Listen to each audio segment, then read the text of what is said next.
Very good morning students. कैसी चल रही है सबकी पढ़ाई? लेसन्स रिवाइज करते हो या नहीं? Once you go through your lesson, आप एक बार जब लेसन सुन लेते हैं जो आपको भेजा गया है, try to read your book also. When you are going to read your book, then it will become easy for you to understand your lesson. जब एक बार हमारा लेसन सुनते हो उसके बाद अपनी बुक भी पढ़ा करो, तो उससे लेसन समझना थोड़ा सा ईजी हो जाएगा.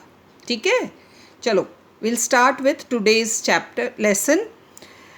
During the last class yesterday we have read about conservation of our resources and its need. Why we need to conserve resources, ये कल हमने डिस्कस किया था. क्योंकि रिसोर्सेज बहुत लिमिटेड क्वांटिटी में हैं, उनका ओवर यूज़ हो रहा है, तो इसलिए हमें रिसोर्सेज को कंजर्व करने की ज़रूरत है. And what is the topic today? Resources and their sustainable development. Sustainable का मतलब समझना बहुत ज़रूरी है बच्चों, क्योंकि सस्टेनेबल एक ऐसा वर्ड है जो हमें आगे फ्यूचर में हेल्प करेगा. कहा जाता है everything should be sustainable. So first let's understand what is the meaning of sustainable. Sustainable means long lasting. क्या मतलब हुआ सस्टेनेबल का? Long lasting. कोई चीज़ अगर लंबे समय तक चलती है बिना डैमेज हुए, that is the meaning of sustainable. So development should also be sustainable. We have read in this chapter that economic development depends on resources. Her country का इकोनॉमिक डेवलपमेंट रिसोर्सेज पर डिपेंड करता है.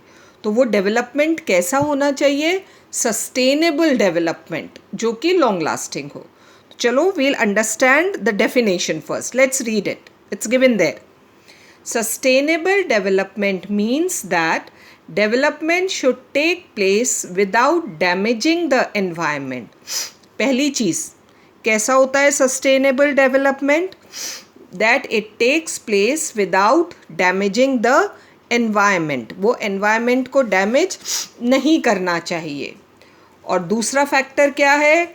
It also should not affect the needs of the future generation. और ऐसा development नहीं कि हम सारे रिसोर्सेज आज ही फिनिश कर दें. हमें बहुत सारे या सारे रिसोर्सेज फ्यूचर जनरेशन के लिए भी बचा कर रखने हैं. तो सस्टेनेबल डेवलपमेंट के दो पार्ट हैं. फर्स्ट पार्ट क्या है? That development which should not harm the environment. ऐसा डेवलपमेंट जो एनवायरनमेंट को हार्म ना करे. और दूसरा पार्ट क्या है सस्टेनेबल डेवलपमेंट का? It should not affect the needs of the future generation. आने वाली जनरेशन की नीड्स के साथ कॉम्प्रोमाइज़ नहीं करना है. उन्हें ये ना सोचना पड़े कि अरे ये मिनरल, ये रिसोर्स तो हमारे लिए बचाया ही नहीं, हमारे एंसेस्टर्स ने ख़त्म कर दिया. तो कुछ भी ख़त्म नहीं करना है. जो कुछ हमें मिला है, हमारे पास प्रेजेंट में रिसोर्सेज हैं, we need to keep them for our future generation also. तो दो पार्ट है सस्टेनेबल डेवलपमेंट के, without damaging the environment and not affect the needs of the future generation. ये दो चीज़ें जहाँ मिल जाती है, that type of development is known as sustainable development. The demand for resources has increased in the world faster than the population growth. For the last 50 to 100 years, जितनी तेज़ी से population growth हुई है, उससे ज़्यादा डिमांड बढ़ी है resources की. Because now all people want good standard of life, they want all comforts of life. और ये सब किससे पॉसिबल होगा? रिसोर्सेज से. तो with the population growth, the demand for resources has also increased. Rapid industrialization of the world and economic growth. Underline करके रखो इन दो चीज़ों को, जिनकी वजह से नेचुरल रिसोर्सेज ख़त्म हुए हैं. What is the meaning of depletion? कम होना, ख़त्म होना. What are the two reasons of depletion of natural resources? Rapid industrialisation of the world, बहुत तेज़ी से इंडस्ट्रियलाइजेशन हो रहा है. तो जितना ज़्यादा इंडस्ट्रियलाइजेशन होगा, इंडस्ट्रीज़ लगेंगी, उतने ही ज़्यादा रिसोर्सेज की डिमांड होगी. And what is the second one? Economic growth, बहुत तेज़ी से ग्रोथ हो रही है. इंडस्ट्रियलाइजेशन और उसकी वजह से economic growth, standard of life increase होता जा रहा है, बेटर होता जा रहा है.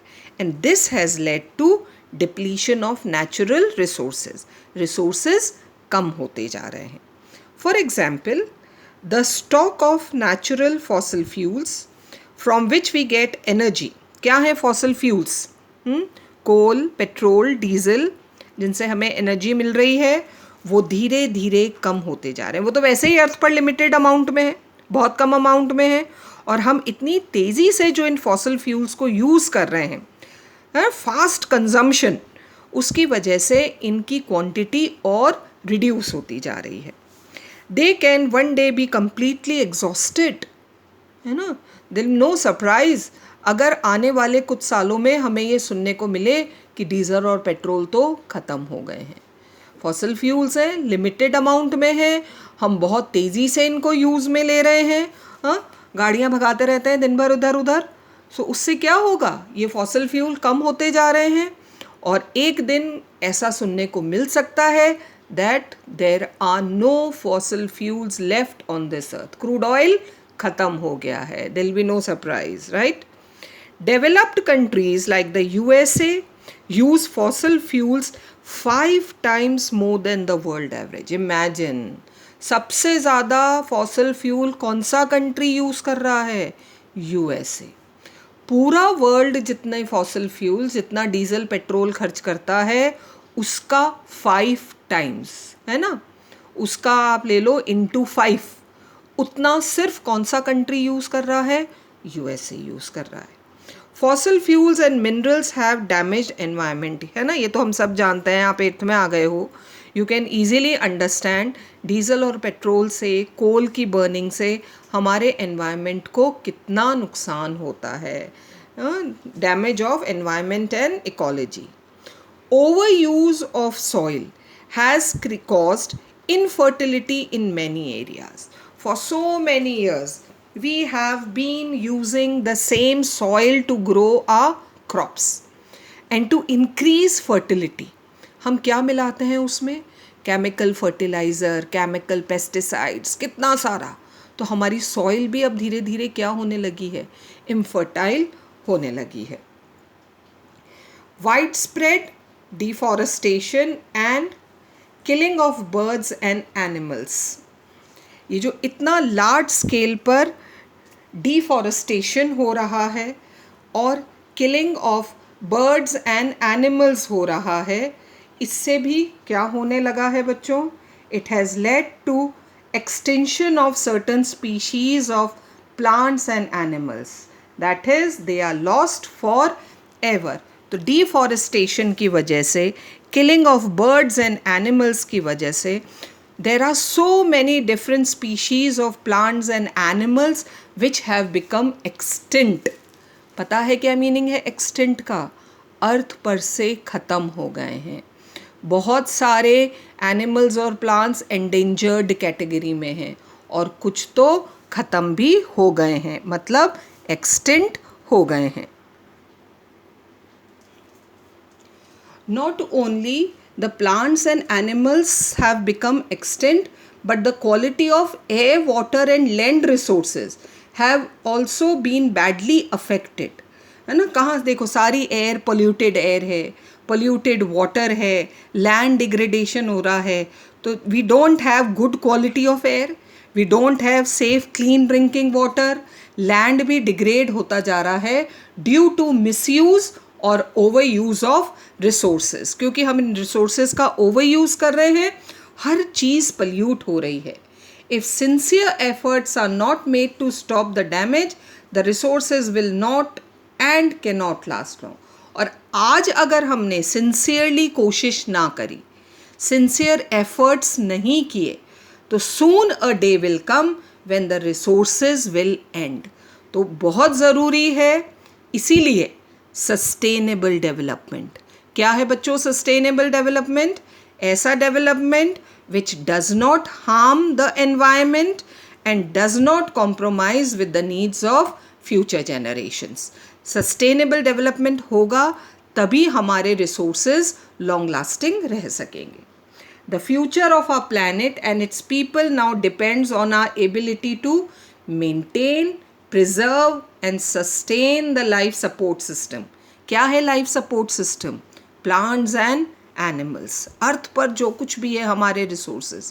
So if we want to save the future of our planet, save the future of our people, it's very important to support, to sustain the life support system. इनको बचा कर रखें, तभी हम हमारा फ्यूचर प्रिजर्व कर पाएंगे, हम तभी हमारा फ्यूचर सिक्योर कर पाएंगे।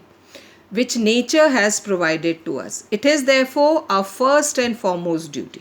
सो नाउ इन पॉइंट्स क्या क्या करना है, हाँ, in order to support life system, in order to preserve life system, what we need to do. Points में दिए हुए हैं, बहुत अच्छे पॉइंट्स हैं, will grow through one by one. First, minimise the damage to natural environment by changes in consumption pattern. We need to change our consumption pattern. जो resources हम use कर रहे हैं, what is to consume? To use.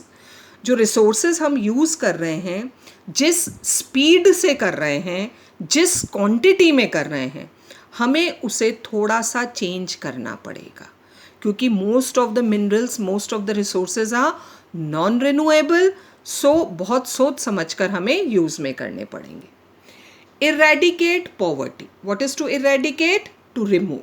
Poverty ख़त्म करनी पड़ेगी। अब ये कैसे होगा?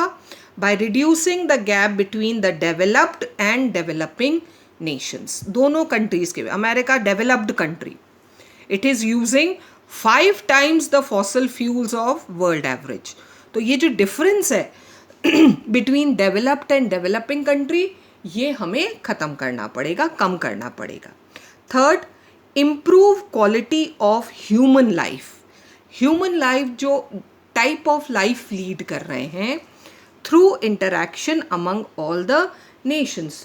जो डेवलप्ड कंट्रीज़ हैं, जो रिच कंट्रीज़ हैं, वहाँ की लाइफ बहुत डेवलप्ड है, हाँ, good quality life. The citizens there are leading good quality life. और जो डेवलपिंग कंट्रीज़ हैं, पुअर कंट्रीज़ हैं, वहाँ के सिटीजन्स की लाइफ बहुत ख़राब है, उन्हें बेसिक फैसिलिटीज़ भी अवेलेबल नहीं है।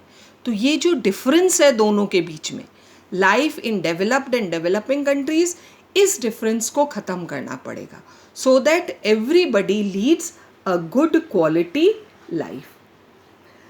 Then fourth, adopt a strategy of economic growth that is, कैसे होनी चाहिए ये? Environment friendly. जो भी डेवलपमेंट हो वो कैसा हो? Environment friendly and conserve the diversity and vitality of our earth. ऐसा नहीं है कि कोई एक रिसोर्स ओवर यूज़ कर ले, एक बैलेंस बनाना पड़ेगा in the use of resources, ताकि जितने भी डाइवर्स रिसोर्सेज हैं, जितने भी चीज़ें अर्थ पर प्रेजेंट है, वो सब कंजर्व हम कर सकें और बचा सकें। Next point, make efforts to utilise and sustain renewable resources. As much as possible, we need to use renewable resources. And last, educate communities, educate people to protect and care for their own environment. इसका एक बहुत अच्छा example हम समझ सकते हैं। For the last 1 or 2 years, plantation के programmes चल रहे हैं एवरीवेयर।